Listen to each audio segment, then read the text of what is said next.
Assalamualaikum warahmatullahi wabarakatuh. Alhamdulillahirobbilalamin. Asyhadu an la ilaha illallah wahdahu la syarikalah. Innama huwa ilahun wahid. Allahu la ilaha illa huwa rabbul arsyil azim. Allahu la ilaha illa huwa al-hayyul qayyum. Allahu la ilaha illa huwa ar-rahmanur rahim. Muslimin muslimat yang dimuliakan Allah, melalui pertemuan pada siang ini marilah senantiasa kita semakin mendekatkan diri kepada Allah Ta'ala agar senantiasa kita diberikan petunjuk keberkahan pada jalan Shiratal Mustaqim. Saudaraku, beberapa waktu yang lalu ada orang yang bertanya kepada saya. Pertanyaan itu juga agak dengan candaan, tapi juga mungkin agak dengan nada meremehkan. Pertanyaannya begini, buat apa sih Pak kita tuh harus mengkaji Al-Quran? Bapak, buat apa sih Pak kita tuh harus sholat, harus Jumatan, harus puasa dan sebagainya?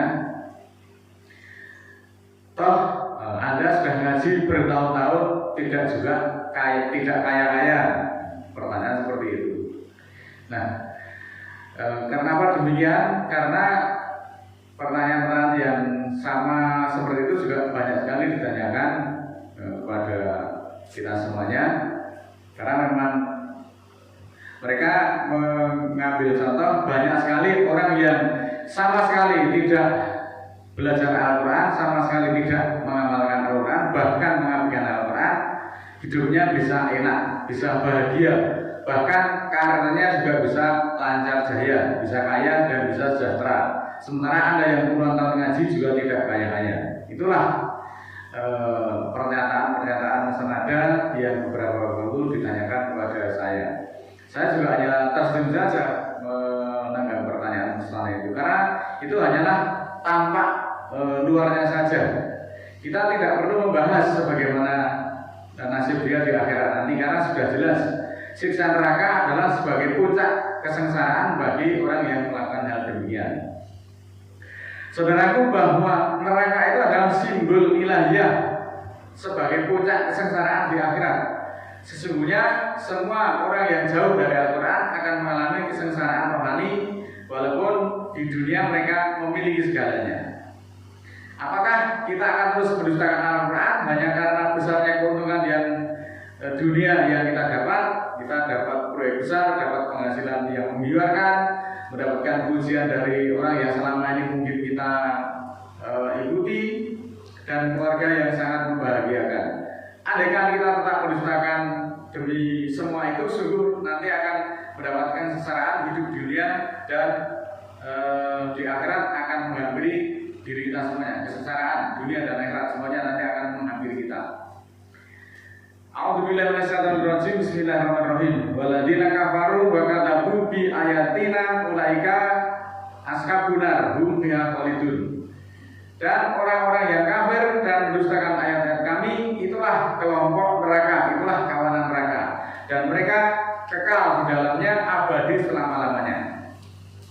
Itulah firman Allah yang ada dalam surat kedua ayat 39. Mendustakan Al-Quran berarti mendustakan hal-hal yang berkaitan dengan ketauhidan, seperti keberadaan Allah, keesaan Allah, kenabian, perintah-perintah Allah, hari kiamat, hari kebangkitan, serta larangan-larangan Allah. Semuanya itu didustakan. Nah, orang-orang yang mendustakan Al-Quran itu juga bisa dikatakan sebagai orang yang tidak mengindahkan perintah-perintah dan larangan-larangan Allah. Juga orang yang menentang aturan-aturan yang telah ditentukan oleh Allah melalui Al-Quran.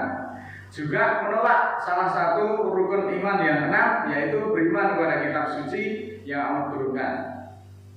Di dalam Al-Quran, Allah menyatakan bahwa orang-orang yang mendustakan Al-Quran akan menjadi penghuni neraka, dan mereka kekal di dalamnya abadi selama-lamanya.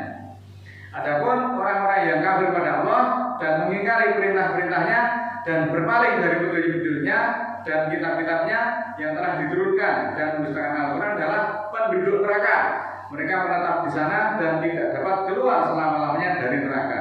Sumun bumun umyun fahum ayat Jimun surat kedua ayat 18. Mereka adalah tuli, bisu dan buta, dan mereka tidak akan kembali, tidak bisa kembali. Kalau orang itu sudah divonis tuli, bisu, dan buta, maka orang tersebut tidak akan bisa kembali kepada petunjuk Allah yang ada di dalam Al-Quran. Buktikan saja kalau kalian tidak percaya.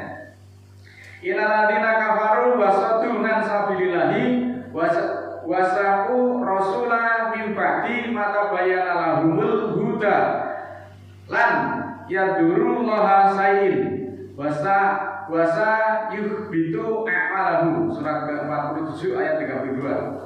Sesungguhnya orang-orang yang kafir dan berpaling dari garis Allah dan membantah rasul-rasul sesudah terang bagi mereka petunjuk, tidak akan membahayakan Allah sesuatu pun, dan akan Allah lenyapkan amal-amal mereka. Saudaraku, marilah dengan ayat-ayat tersebut kita renungkan bersama bahwa kita semua itu diberikan waktu 168 jam selama satu pekan. Masa ya kita hanya dipanggil untuk melaksanakan sholat Jumat, ya tidak menghabiskan waktu 2 jam saja. Kalian semua itu harus berpaling, kalian harus lengos, dan kalian tetap mengutamakan kesibukan dunia. Ingat bahwa perbuatanmu yang demikian itu tidak akan membuat celaka Allah, tapi justru perbuatanmu yang demikian akan mencelakai dirimu sendiri akibat dari pembangkanganmu itu. Tunggu saja, janji Allah itu pasti akan datang. Memberi nasihat dengan ayat sekalipun kepada orang yang buta, orang yang tuli, orang yang bisu, itu tidak ada manfaatnya, tidak ada pengaruhnya, karena memang hatinya sudah dibutakan oleh Allah. Sesungguhnya apapun yang dinyatakan Al-Quran pasti sasarannya itu adalah manusia. Jadi kalau ada orang yang tersinggung dibacakan Al-Quran, ya sudah benar ayatnya, sudah pas dengan keadaan itu. Mungkin juga banyak yang pesan kepada saya, wah Pak, jangan membacakan ayat yang itu, nanti banyak orang yang tersinggung, nanti banyak orang yang terkena, banyak orang yang tersindir. Mungkin pesan senada juga banyak untuk ayat-ayat tertentu itu tidak perlu disampaikan karena nanti akan membuat orang tersinggung. Saya katakan, hei, ingatlah, dengan ayat-ayat itulah Allah itu akan memuliakan manusia. Tetapi dengan ayat-ayat itulah Allah akan mencela kepada orang-orang yang menyimpang. Maka lapanglah menerima nasihat atau petunjuk yang datangnya dari ayat-ayat berupa wahyu Al-Quran tersebut, sebelum kita semuanya itu mendapat azab dari Allah. Surat ke-7 ayat 193, wa intaquhum ilal huda layatabi'ukum sawa'un alaikum ata'autumuhum am antum somitun. Jika kamu seru mereka kepada petunjuk, mereka tidak akan mengikuti kamu. Sama saja atasmu, kamu seru mereka atau kamu diamkan mereka, tetap tidak beriman. Nah, dari beberapa ayat tentang mendustakan Al-Quran tersebut memiliki akibat yang serius di dalam Islam, baik dunia maupun di akhirat. Ada beberapa akibat orang yang akan mendustakan Al-Quran, saya kategorikan menjadi 3, yaitu akibat di dunia, akibat di akhirat, dan akibat spiritual nanti. Bagaimana akibatnya orang yang mendustakan Al-Quran?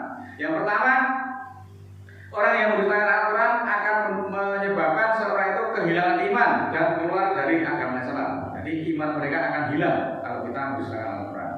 Kemudian juga membuat seseorang itu tersesat dari jalan yang benar dan mengikuti jalan yang keliru atau jalan yang salah. Kemudian akibat orang yang mendustakan Al-Quran di dunia, kehancuran moral, karena mengabaikan nilai-nilai moral dan etika yang diajarkan Allah melalui Al-Quran. Mendustakan Al-Quran juga akan potensi menyebabkan konflik umat di antara umat Islam itu sendiri akibat orang-orang itu mendustakan Al-Quran. Sedangkan akibat di akhirat sudah pasti, yaitu siksa neraka. Mendustakan Al-Quran dapat menyebabkan siksa neraka yang abadi. Kemudian akan mendapat kemurkaan dari Allah yang tidak terhingga. Yang selanjutnya pasti akan kehilangan pahala dan ganjaran dari Allah.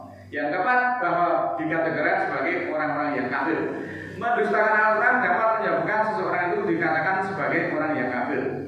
Akibat spiritual yaitu akibat dari mendustakan Al-Quran akan kehilangan hubungan dengan Allah. Jadi mendustakan Al-Quran dapat menyebabkan kehilangan hubungan dengan Allah, sama sekali tidak connect dengan Allah. Kemudian juga akan menyebabkan kegelapan hati dan jiwa, jiwa yang gelap gulita karena kita mendustakan ayat-ayat Al-Quran. Kemudian juga dapat menyebabkan kehilangan pedoman hidup yang benar dan tepat akibat tidak mengikuti Al-Quran. Kemudian akan juga menyebabkan kesadaran moral kita itu rendah akibat mendustakan Al-Quran. Nah, saudara, itulah dampak dari ketika orang itu mendustakan Al-Quran. Akibat mendustakan Al-Quran akan memiliki dampak yang cukup beruntun, seperti kesadaran moral yang rendah, mengutamakan kepentingan dunia daripada akhirat, suka berbohong untuk menipu, untuk mencapai tujuan, dan kurangnya kesadaran diri, dan juga berakhlak yang tidak terpuji. Akhlak ini menjadi sangat penting sehingga banyak dicontohkan seseorang yang mempunyai fisik yang baik dan akhlak yang baik, yaitu contoh tertinggi dari Nabi Muhammad yang memiliki fisik yang sempurna dan batin yang sempurna, keindahan jasmani dan rohani, dan beliau adalah merupakan teladan bagi umat manusia karena beliau berpegang pada Al-Quran. Ada juga fisiknya baik, akhlaknya buruk. Banyak juga dikisahkan sosok-sosok seperti Abu Lahab. Meskipun memiliki paras yang menawan, namun dia dikenal sebagai penghalang dakwahnya dari Rasulullah. Kemudian fisik yang buruk, akhlaknya baik.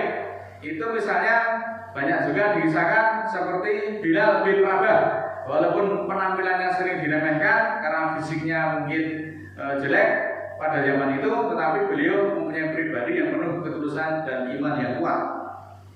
Ada lagi dicontohkan fisik yang buruk, akhlaknya juga buruk. Contoh ini disebutkan adalah seperti halnya Abu Jahal yang membawa kerusakan lahir dan batin di dalam kehidupan bermasyarakat. Contoh lain adalah fisik yang buruk, akhlaknya lebih buruk. Contoh yang viral yang akhir-akhir ini yaitu disebut sebagai Agus Buntung. Kalau kita sering mengikuti pemberitaan-pemberitaan, itu dia itu fisiknya sudah buruk, moralnya itu lebih buruk lagi dengan perbuatan-perbuatan yang dilakukan karena perbuatannya sangat tidak terpuji. Nah, kasus ini menjadi pengingat penting bahwa pembangunan karakter dan akhlak harus menjadi prioritas dalam setiap komunitas. Pendidikan akhlak itu menjadi penting. Oleh karena itu, marilah dengan memahami dan mengamalkan nilai-nilai Al-Quran, kita dapat memperbaiki moral dan menjadi pribadi yang lebih baik. Al-Quran memiliki peran yang penting di dalam memperbaiki moral, karena nilai-nilai dasarnya mengajarkan keadilan dan kesetaraan. Surat keempat ayat 135. Kemudian mendorong kejujuran dan integritas seperti tercantum dalam surat Al-A'raf ayat 42, dan mempunyai atau menghargai kesabaran dan ketabahan surat kedua 143, dan menekankan pentingnya kasih sayang surat Al-Imran ayat 159. Demikian adalah pelajaran-pelajaran yang dipetik dari akibat orang-orang yang mendustakan Al-Quran. Mudah-mudahan kita senantiasa dipimpin pada jalan yang lurus dan pada yang berbohong. A'udzubillahi minasyaitonir rajim. Bismillahirrahmanirrahim. Allahumma ighfirli walil mu'minina wal mu'minat al ahya'i minhum wal amwat innaka sami'un qaribun mujibud da'wat innaka 'ala kulli syai'in qadir. Rabbana la tu'akhidna in nasina aw akhtana. Rabbana wa la tahmil 'alaina isran kama hamaltahu 'alal ladzina min qablina. Rabbana wa la tuhammilna ma la taqata lana bihi wa'fu 'anna waghfir lana warhamna anta maulana fansurna 'alal qawmil kafirin. Rabbana ighfir lana dzunubana wa kaffir 'anna sayyi'atina wa tawaffana 'alal abrar. Rabbana la tuzigh qulubana ba'da idh hadaytana wa hab lana min ladunka rahmah innaka antal wahhab. Rabbi ighfirli wa li ikhwanina alladzina sabaquna bil iman wa la taj'al fi qulubina ghillan lil ladzina amanu Rabbana innaka ghafurur rahim. Subhana rabbika rabbil izzati amma yasifun wa salamun alal mursalin walhamdulillahi rabbil alamin. Wassalamualaikum warahmatullahi wabarakatuh.